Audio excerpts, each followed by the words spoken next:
오늘의 시간 우리에게 주시는 하나님 말씀은 구약 성경 예레미야 애가서입니다.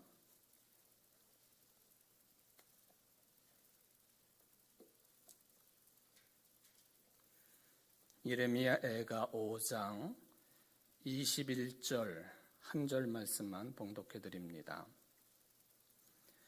여호와여, 우리를 주께로 돌이키소서. 그리하시면 우리가 주께로 돌아가겠사오니 우리의 날들을 다시 새롭게 하사 옛적 같게 하옵소서. 아멘. 이는 하나님의 말씀입니다. 하나님께 감사합니다. 오늘 새해 2021년 신축년 신년 예배를 드리고 있습니다. 여러분 모두 지난 일들을 잘 해석하면서 희망찬 새해를 통해 하나님께 영광 돌리는 시간들 만들어 가시기를 주의 이름으로 축원을 드립니다. 2020년을 우리들이 어떻게 보냈는지 참 어려움 가운데 보냈습니다. 그러나 올 한 해 신축년 하얀 소의 해라고 불리우는 이 한 해 동안에는 마스크를 벗어던지고 다시 평범하고 소중했던 우리의 일상으로 돌아가는 한 해가 되기를 또한 간절히 염원해 봅니다. 하나님께서 이루어 주실 줄 믿습니다. 신축년이라고 하니까 우리가 상식적으로 알고 있는 12간지를 생각하게 됩니다. 왜 하필 2020년을 신축년이라고 부르는가 하는 궁금증이 있기 때문에 그렇습니다. 12간지, 여러분들이 그냥 외울 수 있는 그런 내용 아닙니까? 자축인묘, 그렇게 시작하는 내용이죠. 이 자축인묘 신사오미 신유술에, 진사오미 신유술에라고 하는 이 12간지를 짐승으로 상징적으로 드러내고 있는데 그 첫 동물이 쥐입니다. 그리고 두 번째가 소가 되겠습니다. 바로 12마리의 동물들로 상징이 되는 그런 12간지인데 올해는 그 중에 축에 해당이 되고 색깔로는 즉 흰색에 해당이 되기 때문에 신축년 하얀 소의 해다 그렇게 부른다고 하는 것이죠.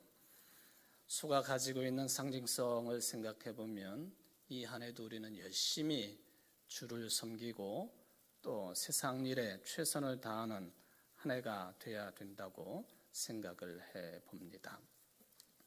이런 신축년 첫 주일 오늘부터 주일 설교 4번에 걸쳐서 2021년 목회 방향과 표를 염두에 두고 전교인 영성훈련 설교를 진행합니다. 그러나 이 영성훈련 시간을 상황이 이러하기 때문에 오로지 설교를 통해서만 할 수밖에 없다고 하는 것을 안타깝게 생각을 합니다. 올해 우리 교회 표어는 진리와 사랑으로 섬기는 교회입니다. 한번 같이 따라해 보겠습니다. 진리와 사랑으로 섬기는 교회. 이 표어는 제가 총회장으로 섬기고 있는 우리 교단의 105회 총회 주제와 흐름을 같이 하고 있습니다. 총회 주제는 표현이 조금 다릅니다마는 주께로 돌이키사 진리와 사랑으로 살게 하소서입니다. 우리 교회 표어도 주보에 안내가 되었습니다마는 조금 다른 표현을 사용을 했습니다. 주께로 돌이켜 진리와 사랑으로 섬기는 교회입니다. 원래 총회 주제에 맞추려고 하다가 보니까 어법에 조금 어색한 측면이 있어서 총회 주제와는 표현이 달라졌습니다. 그러나 의미와 맥락은 같겠습니다.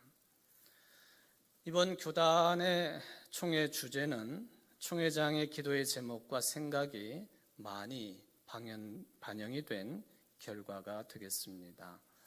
여러분들이 몇 년 전을 기억해 보실 수 있겠습니다. 종교개혁 500주년이었던 2017년 한 해 동안에 우리 교회는 이 종교개혁 정신을 열심히 배우고 또 체득하는 일에 열심을 낸 한 해였습니다. 그 중에도 5번째 전교인 신앙수련회를 8월 13일부터 15일까지 괴산군 청소년 수련회에서 진행을 했었는데 그때의 주제가 바로 아드 폰테스, 진리와 사랑을 꿈꾸며 였습니다. 이 총회 주제와 우리 교회 표에서 주께로 돌이키사 또는 주께로 돌이켜 이 의미가 라틴어로 표기를 하면 아드 폰테스가 됩니다. 말하자면 근원으로 돌아가자. 그런데 그 근원은 하나님이시고 또 하나님은 곧 진리와 사랑이시기 때문에 진리와 사랑의 삶을 사는 것이 하나님께 돌이키는 것이고 돌이켜 사는 삶이 되는 것이다 하는 그런 뜻이 되겠습니다. 오늘 영성훈련은 그 내용 가운데에서도 주께로 돌이키사 또는 주께로 돌이켜라고 하는 내용이 핵심이 되겠습니다. 하나님의 말씀을 통한 깨달음과 치유의 역사하심이 예배드리는 여러분 모두에게 충만하시기를 주의 이름으로 축원을 드립니다. 우리 한국 사람들에게도 잘 알려져 있는 유대인 출신 역사학자가 있습니다. 44살 된 유발 노아 하라리라고 하는 교수입니다. 예루살렘 대학의 교수이죠. 바로 이 유발 하라리 교수가 호모 사피엔스 뿐만 아니라 호모 데우스라고 하는 책도 집필을 했습니다. 그저 단순하게 인간이 호모 사피엔스로 끝나는 것이 아니라 호모 데우스가 되는 것이 자연스러운 진화의 다음 단계라고 생각했기 때문에 호모 데우스라고 하는 내용을 전개를 합니다. 바로 이 호모 데우스라고 하는 말 자체가 신적인 존재, 신이 되는 인간이라고 하는 뜻을 담고 있습니다. 단순한 인간이 아니라 이제는 진화 단계로 보면은 우리 인간이 신이 되었다 또는 신이 되는 단계에 들어와 있다 하는 그런 이야기가 되겠습니다. 그러면서 그 근거를 몇 가지를 들었습니다. 우리 인류가 그동안 여러 차례의 혁명적인 시기를 거치게 되었는데 그 중에 하나가 농업을 통한 혁명이었고 또 하나가 과학을 통한 혁명이었고 이제 지금의 시대는 인지혁명의 시대라 그렇게 유발 하라리 교수는 이야기를 합니다. 바로 이러한 농업혁명, 과학혁명, 인지혁명을 통해서 인간들이 세상을 장악하게 되었다. 그리고 지구와 우주의 중심이 되었다 하는 주장을 하고 있는 것입니다. 그러므로 이제 인류는 호모 사피엔스로 멈추는 것이 아니라 호모 데우스, 신적인 존재가 되는 것은 매우 자연스러운 역사적인 과정이라고 이야기를 하고 있습니다. 그리고 이 유발 하라리 교수가 이러한 신적인 위상을 가지게 된 인류가 그동안 역사 속에서 가장 큰 적이었던 것들을 극복을 하고 있는데 그 극복된 내용들이 뭐냐 하면은 굶주림, 이 굶주림을 인류는 어느 정도 극복했다고 생각을 합니다. 그리고 전쟁도 어느 정도 극복을 했다고 판단을 합니다. 그리고 또 하나 중요한 것은 역병, 전염병도 우리 인류가 극복을 한 상태다라고 하는 주장을 호모데우스 또는 호모 사피엔스라고 하는 책들을 통해서 유발 하라리 교수는 주장을 하고 있다 하는 것입니다. 기아 문제를 들더라도 정치적으로 기아 문제가 일어날 수는 있겠지만은 현대의 거의 모든 나라에서는 기아가 그다지 심각한 사회적인 문제가 되지 않는다. 문제가 되더라도 국제기구의 지원을 기대할 수 있기 때문에 기아 문제 때문에 예전처럼 불안정한 삶을 살지는 않을 것이다 라는 판단을 하고 있는 것이죠. 뿐만 아니라 대부분의 나라에서는 전쟁도 큰 문제가 되지 않는다고 평가를 하고 있습니다. 그런데 세 번째 내용입니다. 바로 역병, 전염병도 문제가 되지 않는다. 전염병이 더 이상 인류에게 큰 타격을 주기는 어려울 것이다. 그러면서 이 유발 하라리 교수가 말하기를 현대에는 질병으로 죽는 사람보다도 나이 들어 죽는 사람들이 더 많지 않느냐.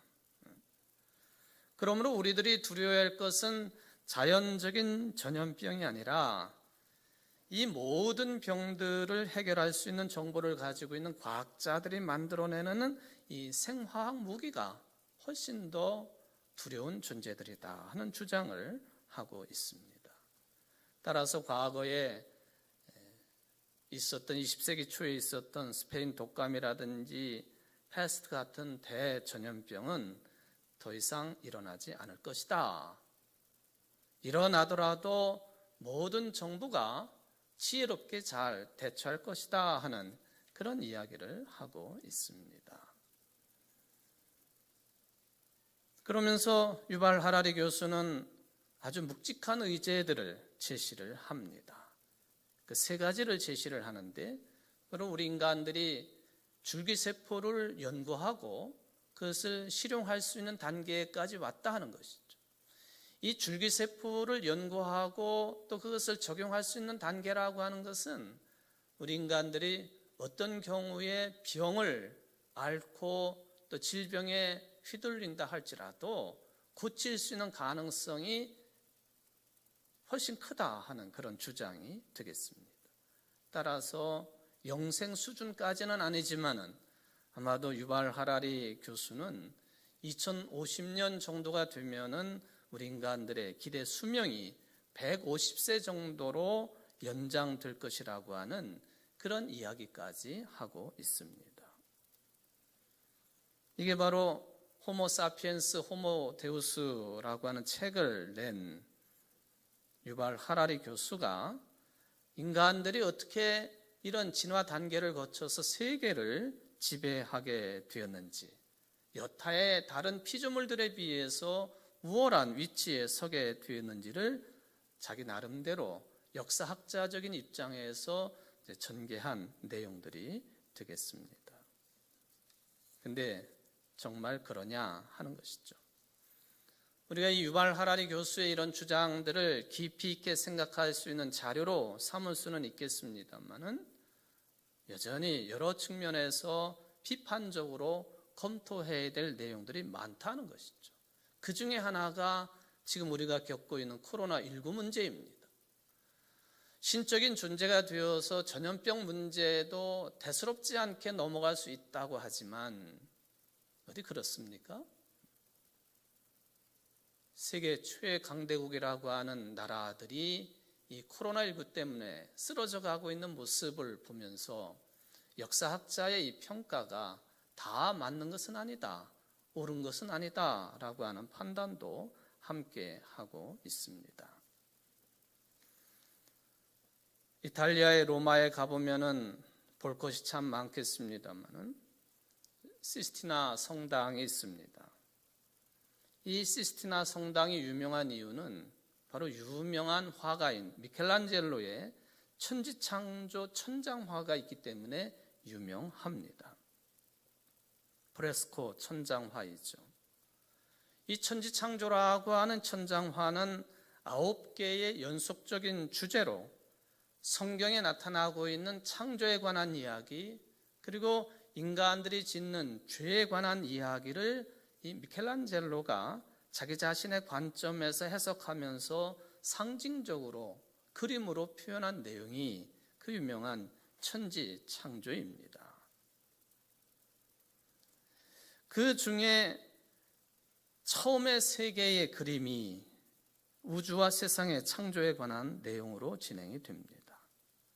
성경의 순서와 똑같이 첫 번째 그림이 하나님께서 빛을 창조하는 장면을 그려 놓았습니다. 하나님이 말씀하시기를 빛이 생겨라 하시니 빛이 생겼다. 그 빛이 하나님 보시기에 좋았다. 하나님이 빛과 어둠을 나누셔서 빛을 낮이라 하시고 어둠을 밤이라고 하셨다 하는 말씀처럼 처음에 이루어진 빛과 어두움의 분리를 그림으로 묘사를 해 놓았습니다. 태초에 맨 처음에 아무것도 없는 혼돈의 상태 속에서 하나님께서 빛을 창조하십니다. 말하자면 무로부터 유의 창조를 단적으로 드러내는 상징이 바로 빛의 창조였다 하는 것이 성경의 기록이 되겠습니다. 그리고는 창조의 두 번째 이야기가 세 번째 그림에 묘사가 되어 있는데, 하나님께서 빛을 창조는 하셨지만은 세상은 아직도 물로 가득 찬 상태라고 하는 것입니다. 세상이 물로 가득 찼다.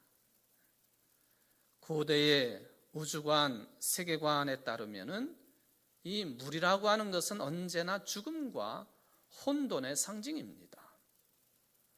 그러므로 물로 뒤덮인 세상이라고 할 때에는 아직도 정리되지 않은 무질서의 상태를 의미를 합니다. 그래서 하나님께서 말씀하시기를 물 한가운데 창공이 생겨 물과 물 사이가 갈라져라 하고 말씀을 하셨습니다.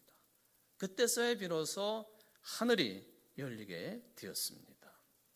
즉 무질서를 물리치시고 혼란을 정리해 나가심으로 인하여서 하나님만이 생명에 대한 절대적인 주권자요 또한 능력자라고 하는 것을 신앙 고백적인 차원에서 성경이 기록하고 있고, 또 이 내용을 미켈란젤로는 천지창조 그림에서 상징적으로 드러내고 있습니다.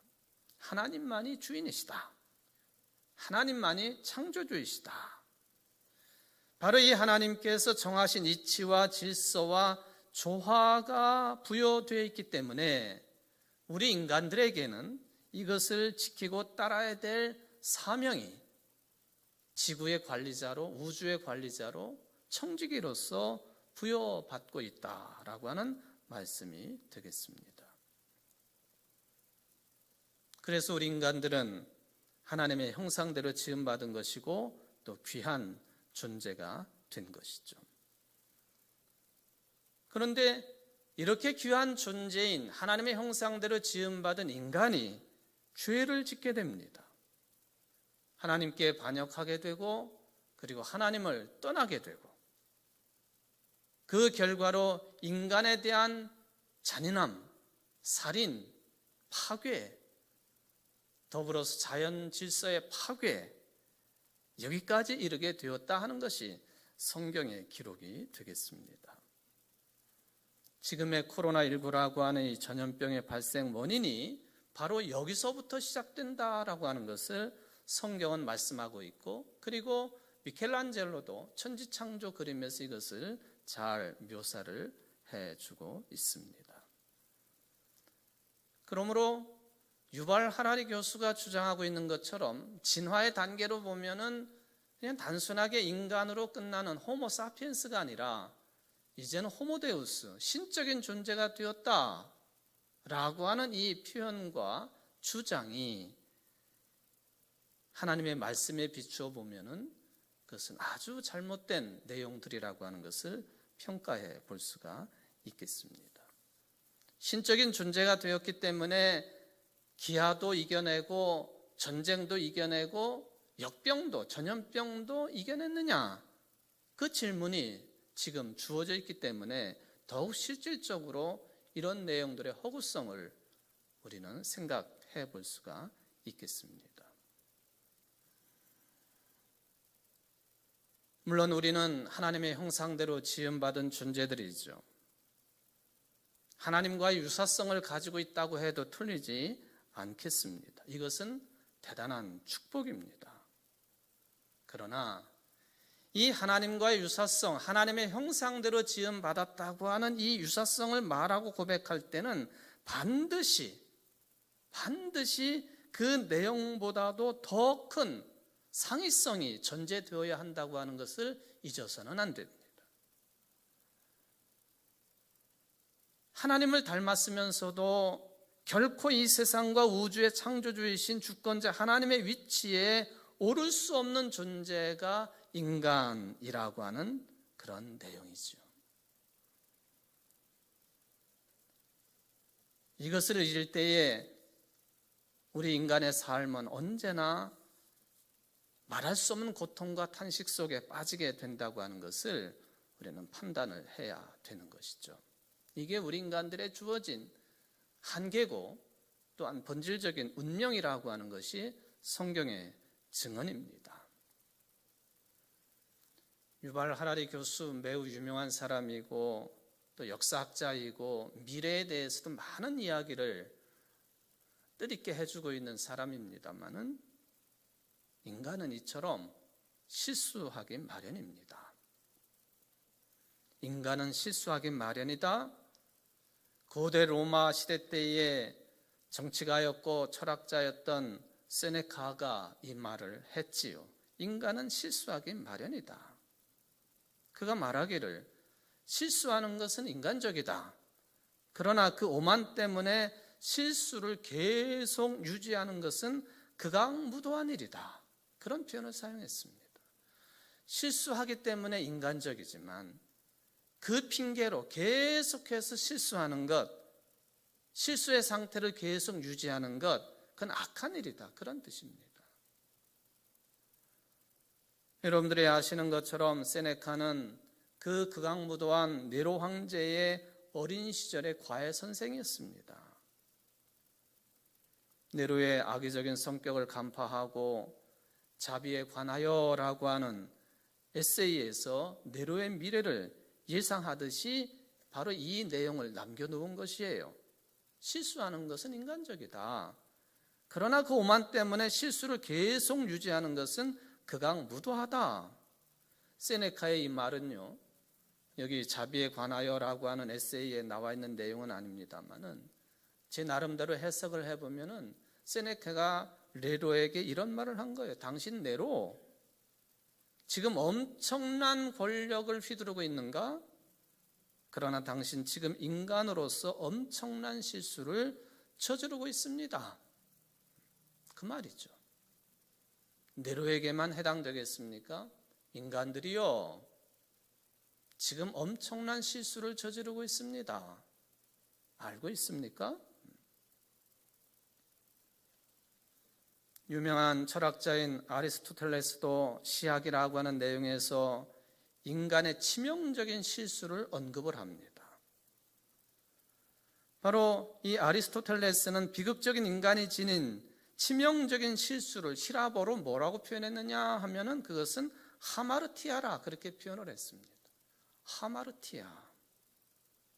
말하자면 관역을 빗나갔다 그 말입니다.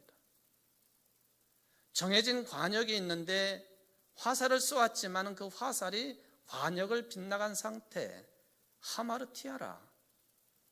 아리스토텔레스가 한 말입니다.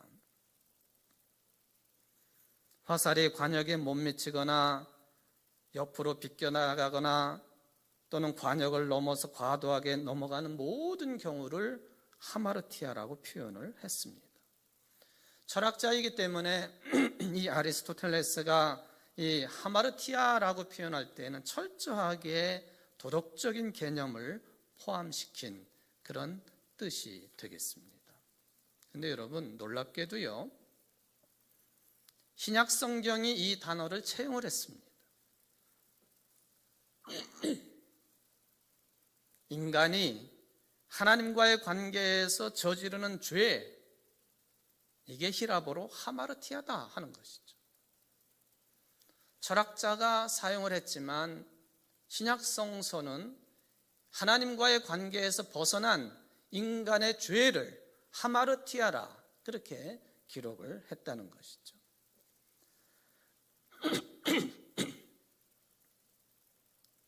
생명의 주인 되시는 창조주 아버지 하나님을 떠난 것 자체가 하마르티아라, 죄라 하는 것입니다. 그러므로 죄인 그러면 하나님을 떠난 상태, 하나님을 떠난 인간, 이게 죄인이지요. 무슨 아리스토텔레스가 주장했던 것처럼 하마르티아, 도덕적인 개념에서 머무르는 것이 아니라 생명의 주인 되시는 하나님을 떠난 상태가 죄의 상태요, 그 하나님을 떠난 사람을 향해서 죄인이라고 부르고 있다. 성경의 이 개념은 매우 핵심적인 개념이 되겠습니다. 그러므로 우리 인간들은 언제나 생명 그 자체가 되시는 하나님께로 돌아와야 된다. 회개하고 본래의 목표요 관역인 하나님께로 돌아와야 살 수 있다. 예수님께서도 공생애를 시작하시면서 첫 말씀 주신 것이 회개하라, 천국이 가까이 왔다. 회개하라, 돌아서라, 하나님께로 돌아서라. 이 개념은 구약성경이나 신약성경 모두 다가 하마르티아, 표적을 벗어난 상태를 말하는 것이요, 그것은 곧 하나님의 뜻에서 벗어난 상태를 의미하는 단어로 자리매김되어 있습니다. 그런데 구약성경을 읽다가 보면은 신약에 많이 나타나고 있는 이 구체적인 개념인 회개라고 하는 단어가 직접적으로 나오질 않습니다. 그러나 분명히 많은 내용들이 회개를 의미하는 말씀들이 있습니다. 그걸 어떻게 표현하고 있을까 매우 궁금하겠습니다만은, 저는 성경의 내용 그 자체보다도 유대인의 신년맞이 모습을 통해서 저들이 바라고 원하는 것이 무엇인지를 찾아낼 수 있다고 생각을 해봅니다. 유대인들은 우리나라의 태양력으로 9월이나 10월 초쯤 되면 신년을 맞습니다. 티슈리월이라고 불리우는 신년이지요. 그리고 새해를 로시 하샤나라고 부릅니다. 바로 이 새해를 10일 동안 지키고, 그리고는 그 마지막 날에 유명한 대속죄일로 지킵니다. 1년 동안에 유대 백성들이 지은 죄를 하나님께 고하고, 또한 사죄함을 받는 욤키프루라고 불리우는 대속죄일이 신년 축제 맨 끝에 자리를 잡고 있다 하는 것이죠. 나팔을 부르고 아무 일도 하지 않고 먹지도 마시지도 씻지도 않고 아무 데도 가지 않고 지키는 이 새해 축제의 모습입니다. 독실한 유대인들은 하루 종일 회당에서 예배와 기도, 묵상만 합니다. 그리고 마지막 예배 때에는 양의 뿔로 만든 나팔, 쇼파르를 불게 되어 있습니다. 심판의 날로, 그리고 화해하는 날로 이 새해 절기를 시작하고 있다고 하는 것이 매우 의미심장합니다. 하나님 앞에 지은 죄가 많다고 할 때에 하나님의 심판을 면할 길이 없는데, 그래도 이 하나님의 혹독한 심판을 면할 수 있는 세 가지의 길이 있는데, 그것이 뭐냐 하면은 회개하는 것이요, 기도하는 것이요, 구제하는 일이었습니다. 그래서 유대인들은 이 새해를 맞이해 가지고 기도하고 구제하는 일 아주 바쁘게 합니다. 그 중에 가장 핵심적으로 하는 일이 회개하는 일이었습니다. 뿔나팔을 불 때에 나팔 소리의 의미가 이렇다고 하지요. 작년에 일어났던 일들, 메시아에 대한 소망, 하나님의 거룩한 주권 선포, 이런 것들을 상기하면서 탈무드에 보면은 그때 들려지는 나팔 소리가 이런 내용이라고 해석을 해놓았습니다. 잠에 빠져있는 잠꾸러기들아 잠에서 깨어나라. 선잠에 빠져있는 잠꾸러기들아 정신을 차려라. 너희 행위를 점검하며 하나님께 돌이켜라. 남기지도 못할 이익을 헛되이 구하며 세월을 허송하는 자여, 일상의 사사로운 일에 빠져서 영원한 진리를 바라보지 못하는 자여, 너의 창조주를 기억하라. 너 자신을 자세히 살펴보라. 너의 악한 행위와 비천한 계획을 포기하라. 이게 신년을 맞아가지고 유대인들이 관심을 기울이고 있는 매우 중요한 내용들입니다. 너 자신을 살펴봐라. 그리고 하나님께로 돌이켜라. 오늘 예레미야 애가를 보면 바로 그 말씀입니다. 하나님, 바벨론 포로에 사로잡혀 있는 우리들을 이 죄인들에게 돌이킬 수 있는 은혜를 베풀어 주시면 우리 이스라엘은 돌아갈 수가 있겠습니다. 우리로 하여금 먼저 돌이킬 수 있는 은혜를 베풀어 주옵소서. 이게 바로 오늘 본문에 들어있는 뜻이 되겠습니다. 이 개념이 신약 성경에서 가장 명확하게 드러나고 있는 내용이 그 유명한 누가복음 15장에 있는 탕자의 비유 아닙니까? 탕자가 아버지께로 돌아가려고 하는 자발성과 실천적인 의지가 확고하게 표현되어 있습니다. 누가복음 15장 17절 20절에 보면은 돌이키다라고 2번씩 강조가 됩니다. 빈 털터리가 된 탕자, 설상가상으로 흉년이 들어가지고 주염 열매로 배고픔을 채워야만 했던 탕자, 생각해 보니까 아버지 집에는 양식 때문에 줄이는 사람이 없다고 하는 것을 기억하게 되었습니다. 그는 하늘과 아버지께 죄를 지었으니까 더는 아들 자격이 없다고 판단을 했습니다. 그럼에도 불구하고 아버지께서 자신을 일꾼으로라도 받아주시지 않을까, 여기에 생각이 미치자 그는 스스로 일어나서 곧장 아버지께로 돌아갑니다.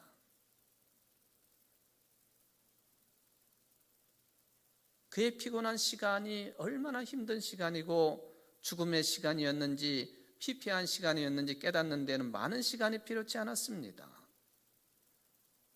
많은 유산도 순간 물거품이 된 것을 깨닫게 됩니다.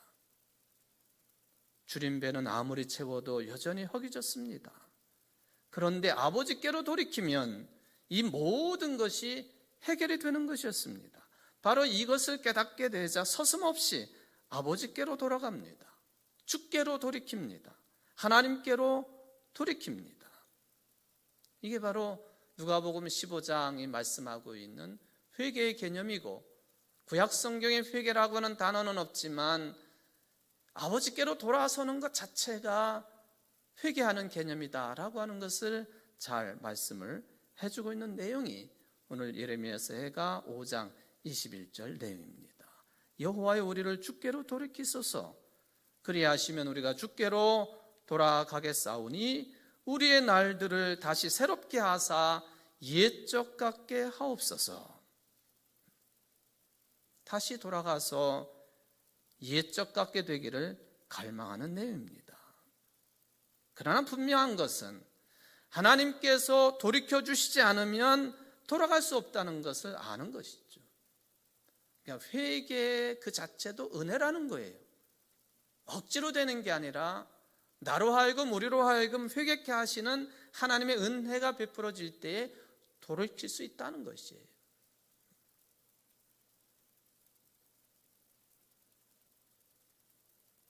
삶의 갱신이 이루어지는 것이죠.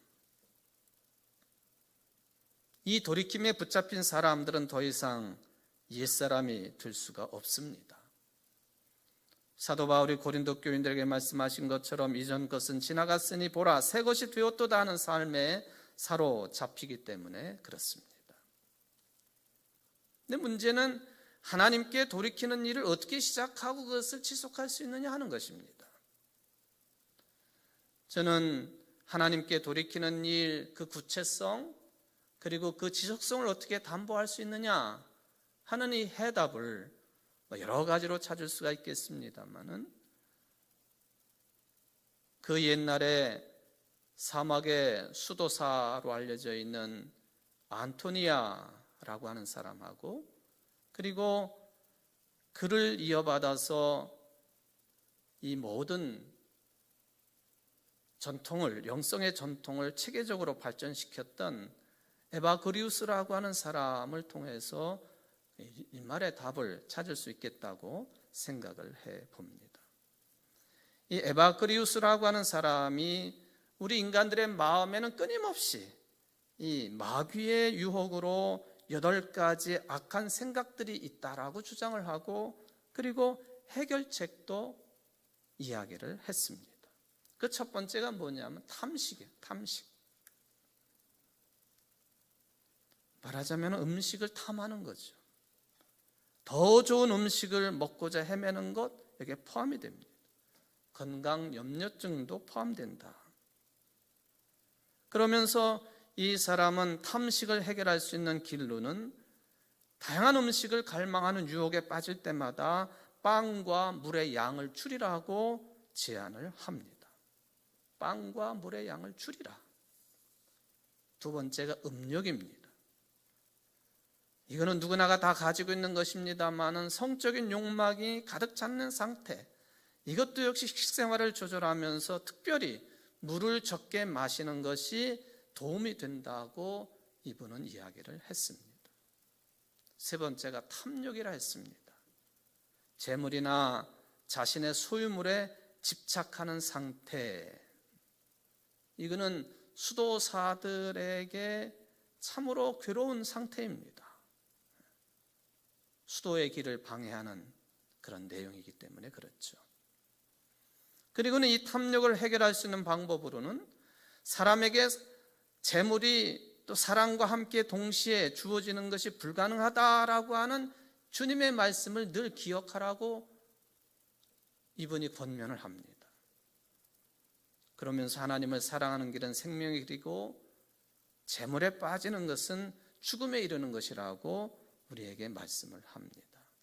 네 번째가 슬픔이고, 다섯 번째가 분노, 우리의 영혼의 상태를 뒤흔들어 버리는 이 분노, 이것도 악마의 장난이라고 이야기를 합니다. 분노를 이길 수 있는 가장 유일한 길은 불쌍히 여기는 것이다. 마치 예수님께서 굶주림에 힘들어하고 있는 따라다니는 사람들을 불쌍히 여기는 것처럼, 이 불쌍히 여기다라고 하는 개념은 창자가 끊어지는 것 같은 느낌을 갖는 그런 상태로 누구든지 대할 수 있으면 분노의 문제를 해결할 수 있다고 이야기를 합니다. 여섯 번째가 영적인 태만, 영적인 무기력, 게으름, 이거를 물리치라고 하는 것이죠. 그리고 일곱 번째, 여덟 번째가 헛된 영광을 추구하지 말아라. 그리고 교만의 악한 생각을 품지 말아라. 이게 영성가가 제시해주고 있는 8가지의 내용입니다. 우리가 또 한국의 교회가 짧은 역사 속에서도 얼마나 많이 이런 것들 때문에 유혹을 받고 있는지 모르겠습니다. 하나님께로 돌이키는 것, 그것을 선언적으로 끝내지 않으려고 한다면 이와 같은 신앙 선배들의 노력과 마주하고 배워야 된다고 하는 것이죠.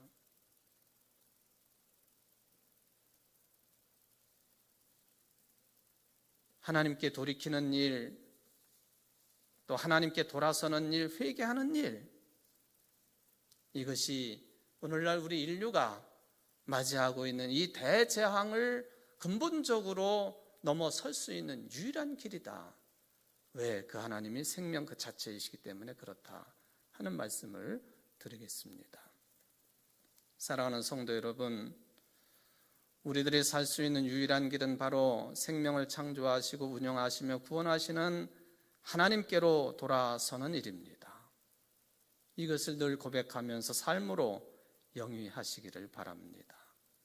하나님께서 여러분이 돌이킬 수 있도록 은혜를 베풀어 주시고, 또 여러분은 이렇게 돌이키겠습니다라고 구체적으로 결단하는 삶이 이 한 해 동안, 아니 하나님께서 여러분들을 부르시는 그때까지 계속해서 이어지시기를 주의 이름으로 축원을 드립니다. 기도하시겠습니다. 사랑의 하나님 아버지, 저희를 주님께로 되돌려 주옵소서. 주님의 은혜를 베푸셔야만이 가능한 일이오매 주님 우리에게 크나큰 은혜를 베풀어 주시사 생명이신 하나님께로 되돌려 주시고, 또한 우리들에게 하나님의 형상을 허락하여 주셨사오니 돌이키기에 부족함이 없는 진리와 사랑의 삶을 열심히 살아가기로 다짐하는 머리 숙인 모든 성도들이 될 수 있도록 축복을 내리워 주옵소서. 예수님의 이름으로 기도하옵나이다. 아멘.